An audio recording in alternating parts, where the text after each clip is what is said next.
ADN से मैं हूं आकाश नियासी। गुजरात के गांव शहाबदीवाल में एक मकान की छत गिर गई।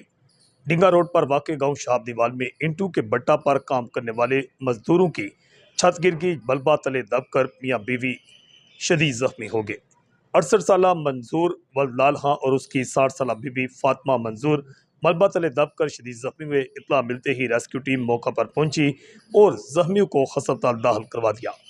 इससे पहले भी गुज़श्ता चंद रोज़ के दौरान ऐसे दो अफसोसनाक वाक़यात पेश आ चुके हैं। जबकि गुजरात के इलाका जलालपुर जट्टा में शहबाजपुर रोड पर 20 साल एक नौजवान जो है उसने शहबाजपुर पुल से छलांग लगा दी। बताया गया कि यह नौजवान दौदपुर का रहायशी है। इसने 2 माह कबल भी अपनी जान लेने की कोशिश की थी, यह अहले खाना का कहना है।